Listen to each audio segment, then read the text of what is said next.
Una de las actividades económicas que se ha convertido en motor del desarrollo económico argentino es la metalúrgica, que incorpora valor agregado en todas las cadenas productivas. La metalurgia es la base de muchas industrias que dan empleo a millones de personas a lo largo y a lo ancho del país.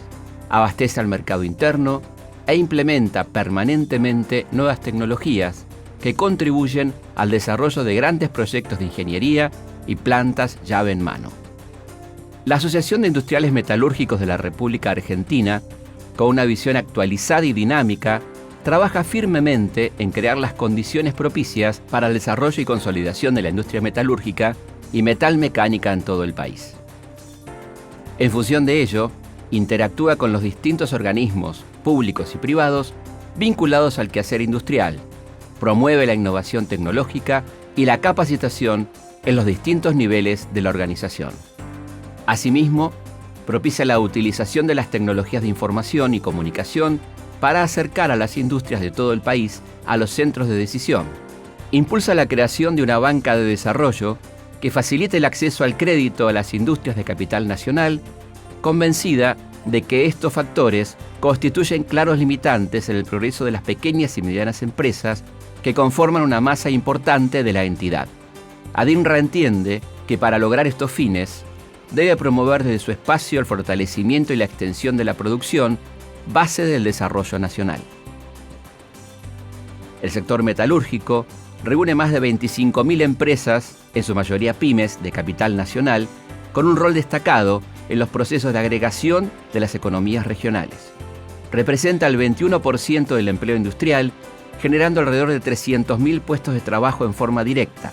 Esto la convierte en la segunda industria con mayor capacidad de generación de mano de obra, caracterizada a su vez por una fuerte atracción sobre otros sectores económicos.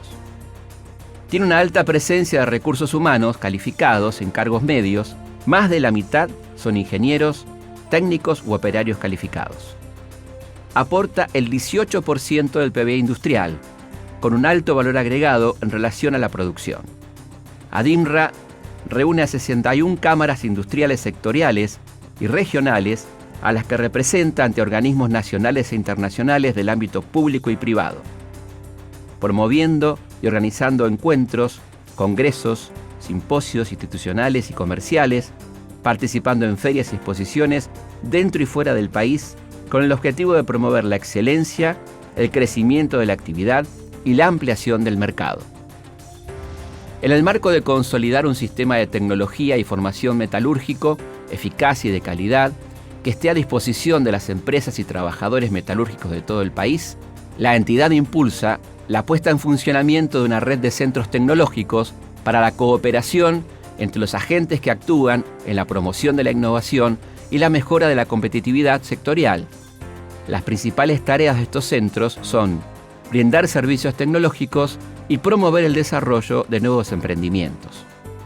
El objetivo final es impulsar en todas aquellas regiones en las que ADINRA esté presente la construcción y desarrollo de estos instrumentos. Para sostener estas políticas es imprescindible la participación activa de los asociados en general. Hacer memoria nos lleva a recorrer los momentos determinantes de la industria metalúrgica para aprender de ella, valorarla y utilizarla como herramienta de debate y reflexión. La metalurgia nace en nuestro país en un momento épico, durante los preparativos para el cruce de los Andes. Fue el cura revolucionario Fray Luis Beltrán, organizador de la logística y la artillería del ejército comandado por San Martín, quien inauguró en Mendoza un gran taller con más de 500 trabajadores que producía armas, municiones, correajes y hasta puentes plegables para atravesar las quebradas andinas. El primer impulsor de la industria nacional fue Manuel Belgrano, quien insistía que un país agricultor que exporta su materia prima sin transformarla en manufactura, crea desocupación en su suelo y promueve la industrialización y el empleo en el comprador. Las voces industrialistas no fueron muy escuchadas en las décadas siguientes. Incluso la del prócer tan reivindicado por el panteón liberal, Domingo Faustino Sarmiento, quien intentó impulsar la actividad e inauguró en Córdoba la primera feria industrial del país en 1871, que llegó a iluminarse con petróleo nacional obtenido en el norte argentino. 2 años más tarde, Carlos Pellegrini funda el Club Industrial, cuando el clásico modelo agroexportador de la Argentina dejaba ver sus primeras grietas, como reflejo de la crisis mundial desatada ese año. Pellegrini alertaba sobre la situación irónicamente, diciendo que en la Argentina la única industria que funciona es la del pasto. Para 1904, bajo la presidencia de Julio Argentino Roca, nuestro país luce exitoso ante la mirada extranjera con una economía modernizada, basada en el modelo agroexportador y afianzada gracias a las inversiones y exportaciones a Europa. Para este año, el médico, abogado e ingeniero agrónomo Juan Vialet Macé viaja para documentar lo que sucedía realmente con los obreros argentinos en los distintos puntos del país. El resultado de su informe refleja que la explotación es brutal. Los trabajadores del campo y la ciudad comienzan a organizarse en sindicatos y sociedades de resistencia dirigidas por anarquistas y socialistas.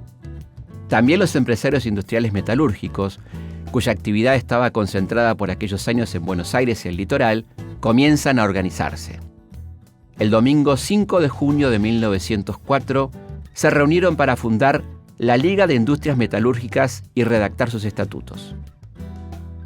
Prestando atención al sistema fordista, propuesto por Henry Ford en los Estados Unidos por aquellos años, que postulaba que cada obrero de la célebre fábrica de automotores debía ganar lo suficiente para comprar uno, los industriales argentinos comprenden que el modelo agroexportador no contempla ni sus intereses ni la de sus trabajadores, potenciales clientes de sus industrias. El 2 de septiembre de 1904, la Liga se suma a la Unión Industrial Argentina como sección de industrias metalúrgicas para ocuparse de los problemas gremiales sin descuidar las problemáticas generales y la actualización técnica del sector metalúrgico. Con el estallido de la Primera Guerra Mundial, se restringen las importaciones, produciéndose una protección automática de la industria local que vive un breve periodo de crecimiento. En ese contexto, la sección industrial metalúrgica pide la prohibición de la exportación de elementos como cobre, bronce y zinc, entre otros, para que no falten insumos para la producción local.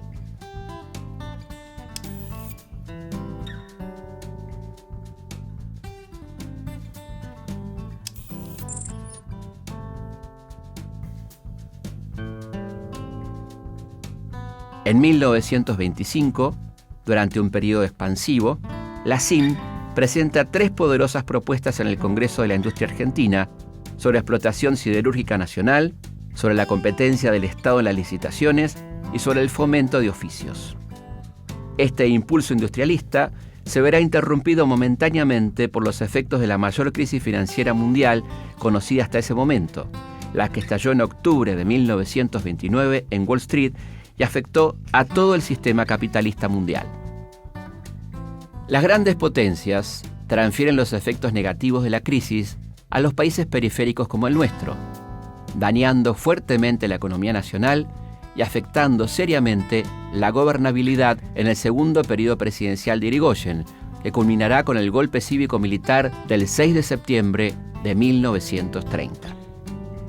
Por la fuerte caída del valor de las materias primas, impuestas por los países centrales, la Argentina no cuenta con divisas para importar y se inicia el proceso conocido como sustitución de importaciones. Comenzamos a fabricar localmente lo que antes importábamos. Entre los rubros más dinámicos se encuentra el sector metalúrgico, que comienza una etapa de inédito crecimiento. Entendiendo que aquella protección automática no era suficiente y ante la falta de una política estatal, el sector propone un plan de fomento de las industrias siderúrgica y metalúrgica, y en 1935 emprende una campaña en favor de la industria local.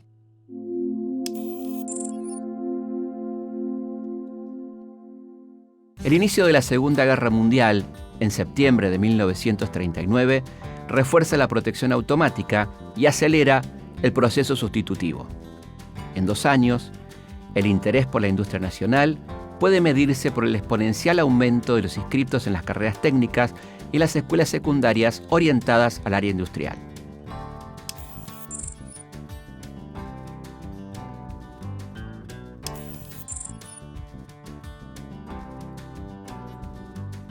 La etapa peronista, iniciada en 1946, incrementa las funciones estatales. Entre ellas, se destaca la intervención del Estado en la economía en defensa de la producción nacional, la plena ocupación y el salario. En este nuevo contexto político y social, la SIM vuelve a su primer nombre, Liga de Industrias Metalúrgicas. Pero a los 2 meses se debe modificar la estructura en relación a las necesidades de la industria actual y bajo los nuevos estatutos se modifica el nombre a Cámara Argentina de Industrias Metalúrgicas, reconociéndose como continuadora de la Liga. En 1947, el Plan Siderúrgico Argentino se convierte en ley. Su impulsor es el general ingeniero Manuel Savio, creador de la Escuela Superior Técnica y autor de la Ley de Creación de Fabricaciones Militares. El gobierno impulsa la Ley Savio, que se propone suministrar acero nacional a la industria local y asegurar la evolución de la siderurgia en la Argentina. Consumos postergados de bienes durables, como el de heladeras, cocinas, estufas, máquinas, herramientas y motonetas, se concretan en esta etapa.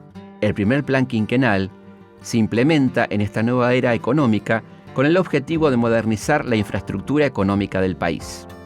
Para reforzar el concepto de producción nacional, la Cámara Argentina de Industrias Metalúrgicas inicia una campaña pro calidad con el eslogan "Producir con calidad en defensa común".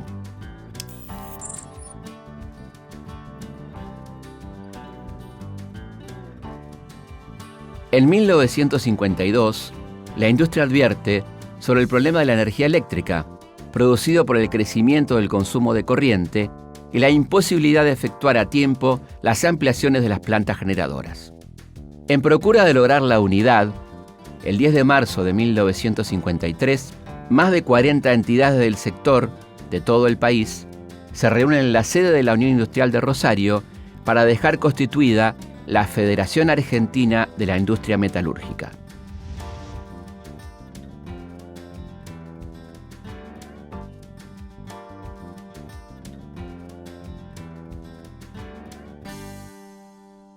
El 16 de septiembre se produce un nuevo golpe de Estado autodenominado Revolución Libertadora. La idea de un país con futuro de producción industrial comenzaba a resquebrajarse. El plan económico de la dictadura vuelve a poner en primer plano la producción agropecuaria y a postergar a la industria por concebirla como una fuente de conflictos sociales. En 1956, los socios de la Federación Argentina de la Industria Metalúrgica, en una asamblea extraordinaria, reforman los estatutos y renuevan las autoridades. Aprueban la transformación de las secciones en cámaras específicas, dándole a cada una de ellas una amplia autonomía. También reemplazan el nombre de Cámara Argentina de Industriales Metalúrgicos por Asociación de Industrias Metalúrgicas. Con el apoyo del peronismo proscripto, el 1 de mayo de 1958, el radical disidente Arturo Frondizi asume como presidente, planteando que la recuperación económica del país pasa por la aplicación de un modelo desarrollista que tenga su base en la promoción de la industria y el autoabastecimiento petrolero con inversión extranjera.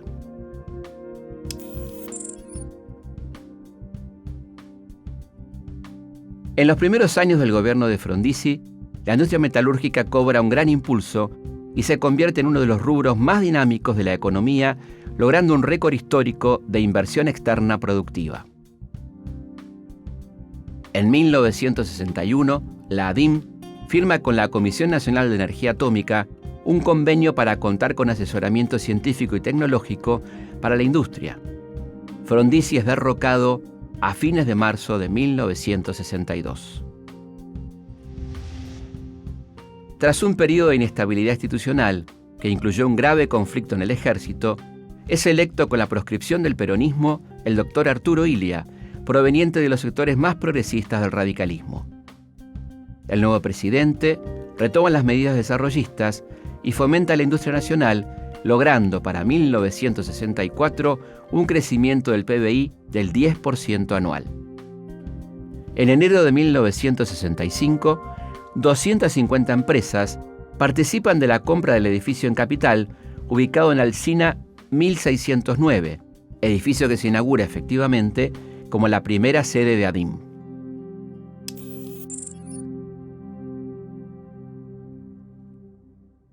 El 28 de junio de 1966, el doctor Ilia es derrocado por un nuevo golpe cívico-militar. El nuevo dictador, el general Juan Carlos Onganía, quien se propone gobernar la Argentina por 40 años, jura sobre los estatutos de la autodenominada Revolución Argentina y es aclamado en la sociedad rural.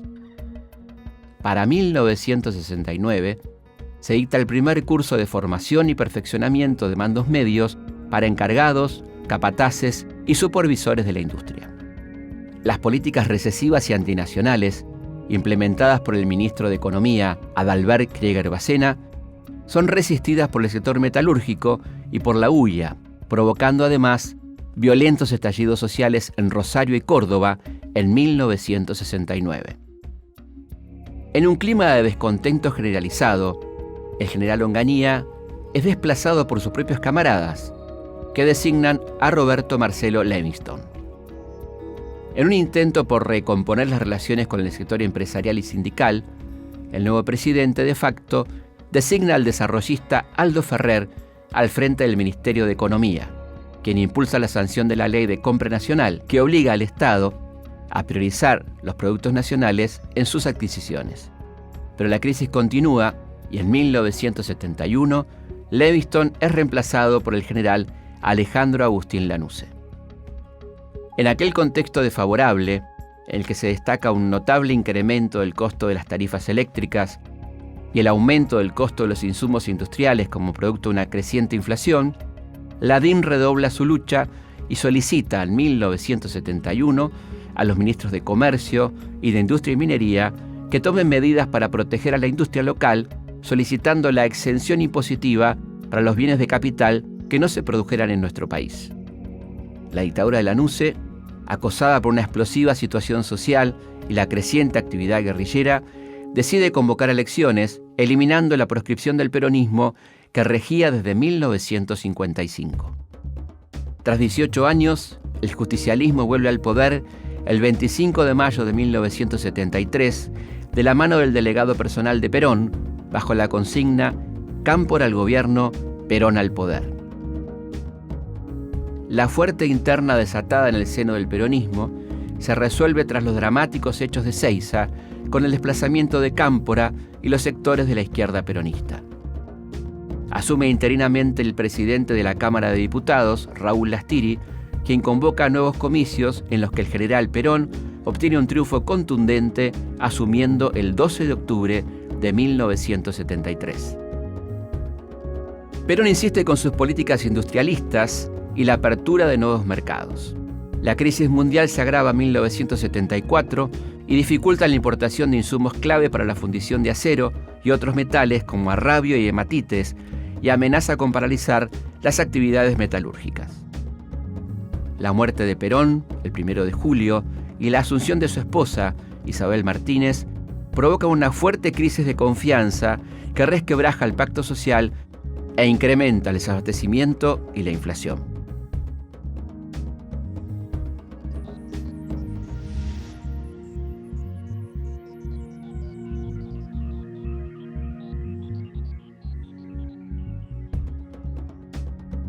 El gobierno de Isabel Martínez va siendo cooptado por los sectores de poder que alejan al gobierno de las políticas clásicas del peronismo y provocan la ruptura con los sindicatos, que queda de manifiesto tras el más fuerte tarifazo sufrido por la población argentina hasta entonces, el Rodrigazo, en memoria del ministro de Economía, que había determinado el violento ajuste y se vio obligado a renunciar junto a su mentor y hombre fuerte del gobierno, José López Rega. El 24 de marzo de 1976, Isabel es derrocada. El nuevo golpe cívico-militar es llamado Proceso de Reorganización Nacional por sus perpetradores. La dupla Videla-Martínez de Hoz impondrá a sangre y fuego una política neoliberal que congela los salarios y libera los precios en una etapa de inflación explosiva, privilegiando la renta financiera por encima de todas las otras variables económicas, impulsando el endeudamiento externo y liberando las importaciones. En este contexto, la industria nacional sufre una de sus peores crisis, con el cierre de miles de establecimientos. La DIN se opone expresamente a las medidas económicas del gobierno de facto. Un año más tarde, insiste con sus reclamos y presenta ante el Ministerio de Economía un documento que incluye información detallada sobre productos y bienes de capital seleccionados por las distintas cámaras necesarios para la determinación de la protección nominal y efectiva para el programa de reducción arancelaria. El Ministerio, coherente con su política neoliberal, no presta la menor atención al documento e ignora los reclamos, pero la ADIM redobla su actividad y un año después amplía su representatividad e incorpora empresas del interior. La etapa conocida como de la plata dulce estalla a fines de 1979 con la inflación y la quiebra de bancos. El 29 de junio de 1980, y en medio de las adversidades económicas del país, la entidad adopta la denominación de Asociación de Industriales Metalúrgicos de la República Argentina, ADIMRA. Por otro lado, la entidad solicita al Ministerio de Trabajo su inscripción y reconocimiento para el ejercicio de la representación gremial en el área laboral en todo el territorio argentino. Desde entonces, ADIMRA es la entidad federal que investiga, capacita y da herramientas para el fortalecimiento de la industria. Al año de estar constituida como tal, se enfrenta con una realidad devastadora y el sistema financiero se establece como el principal causante de la caída de la industria, dejando claro que la única salida posible es la vuelta al mercado interno. Mientras tanto, la Junta Militar decide sustituir a Jorge Rafael Videla por Roberto Eduardo Viola, y será a su vez reemplazado por su colega Leopoldo Galtieri, quien embarcará al país en la trágica Guerra de Malvinas en 1982. La derrota lleva a la dictadura cívico-militar a tomar la decisión de emprender la ordenada retirada, no sin antes estatizar las millonarias deudas tomadas por los sectores más concentrados de la economía y dictar una amplia ley de autoamnistía. En las elecciones de octubre de 1983, triunfa el radical Raúl Alfonsín, quien intenta, en un país en ruinas, reactivar la economía e implementar planes sociales. Los equipos técnicos de ADIMRA aportan ideas para reducir la inflación e incentivar la producción.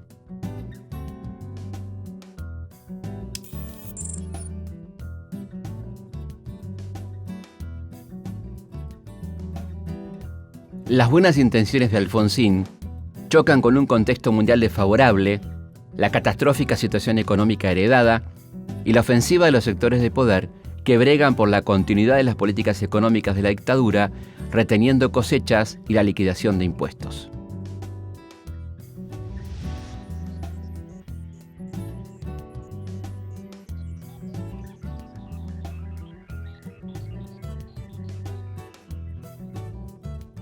La crisis final llega en 1989, cuando se desata la hiperinflación y estalla una crisis social que culmina con la renuncia del presidente y la convocatoria a elecciones anticipadas. En ese contexto, ADIMRA vuelve a instalar en la agenda el concepto de compra nacional lanzado por Aldo Ferrer.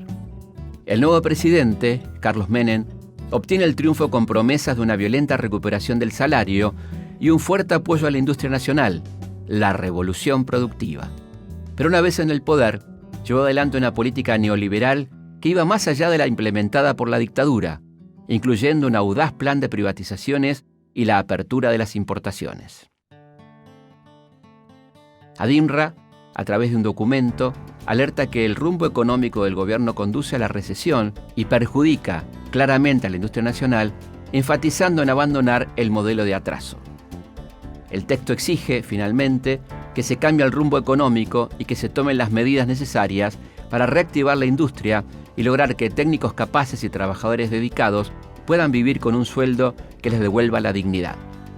La creación del Mercado Común del Sur, Mercosur, implica nuevos desafíos para la industria, y ADIMRA crea en 1991 la Comisión Mercosur y 3 años después abre por primera vez una ronda de negocios para empresarios locales de Brasil y Paraguay. La reelección de Menem ratifica la política neoliberal que afecta directamente a las medianas y pequeñas empresas. En ese contexto, ADIMRA impulsa, junto a otras entidades empresarias, la sanción de la Ley PYME, que promueve herramientas para ayudar al financiamiento, asesoramiento y generación de empleos. En esa misma línea de trabajo, la entidad concreta en 1996, la reunión de 10 cámaras del sector en la primera Asamblea Nacional de Fabricantes de Bienes de Capital y sus componentes, para elaborar propuestas políticas concretas que den respuestas a problemas específicos de la industria frente a la ofensiva neoliberal.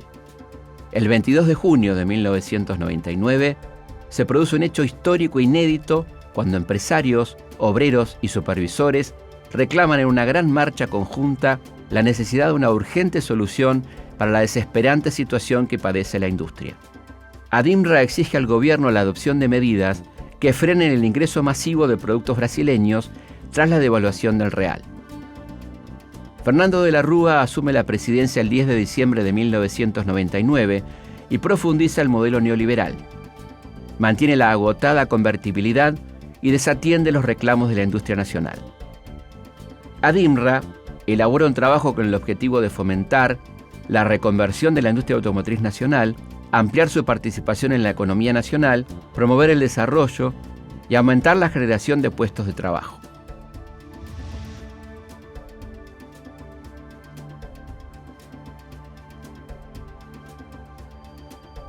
La situación estalla a fines de 2001 con una millonaria fuga de divisas y la incautación de los depósitos conocida como el corralito. La medida es letal. La miseria se adueña de la Argentina. El 20 de diciembre del 2001, Fernando de la Rúa presenta su renuncia, dejando un país mucho más pobre e injusto que cuando asumió. Desatada la crisis económica más grave de nuestra historia, entre fines de 2001 y comienzos de 2002, se suceden presidentes provisionales e interinos, hasta que en 2003, bajo el gobierno de Eduardo Duhalde, se convoca a nuevos comicios.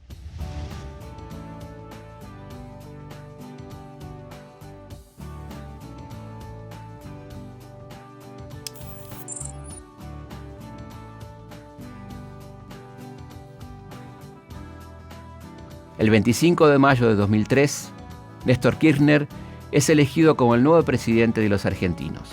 El contexto planteado origina un nuevo y mejorado escenario socioproductivo con medidas proteccionistas y de estímulo y defensa de la industria nacional.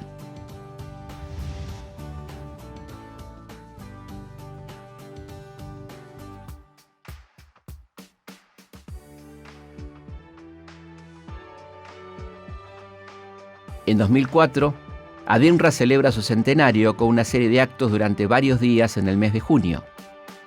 Altas autoridades y más de 800 industriales de todo el país asisten a la celebración.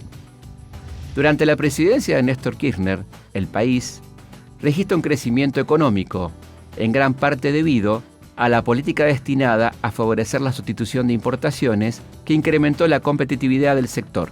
Crecen las exportaciones. A la industria, el comercio y los servicios se le suma la creación de más de 200.000 empresas. La fabricación de autos aumenta llegando a un récord histórico.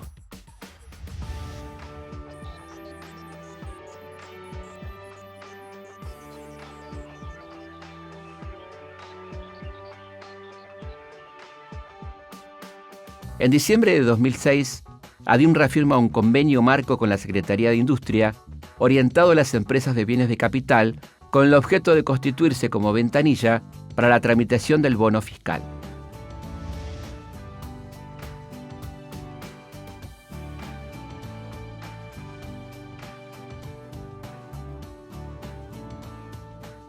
En 2007, Kirchner culmina su mandato y Cristina Fernández es la presidenta electa de los argentinos durante los próximos 8 años. A partir de ese año, la entidad emprende el concurso Becas Adinra, que convoca anualmente a postulantes de todo el país para colaborar con la formación profesional de jóvenes con bajos recursos, con aspiraciones de ingresar a las carreras de ingeniería mecánica, electromecánica, electrónica y diseño industrial de universidades públicas nacionales.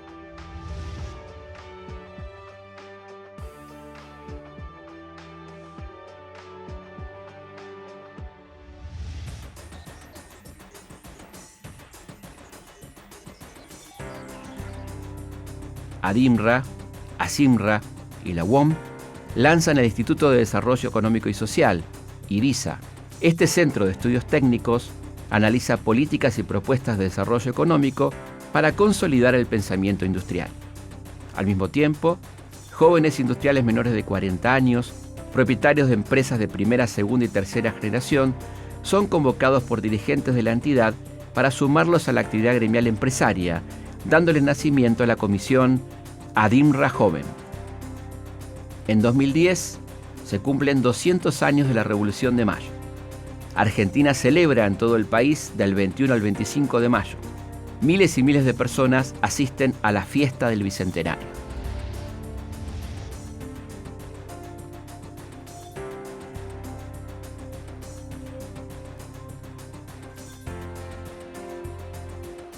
Adinra decide realizar el lanzamiento de su nueva imagen en el Congreso Metalúrgico 2011. Desafíos de la industrialización para el desarrollo argentino.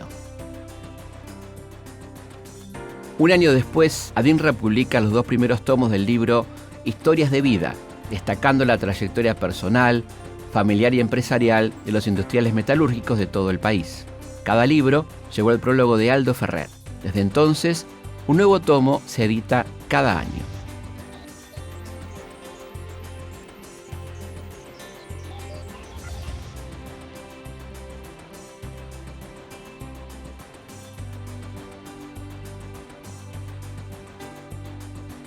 Durante el año 2014, Adinra inaugura el Centro de Servicios Industriales, un espacio de innovación cuyo objetivo fundamental es la provisión de servicios tecnológicos de última generación a empresas del sector. En su primer año de funcionamiento, se han realizado más de 1.200 horas de ingeniería, destinada a la prestación de los mismos.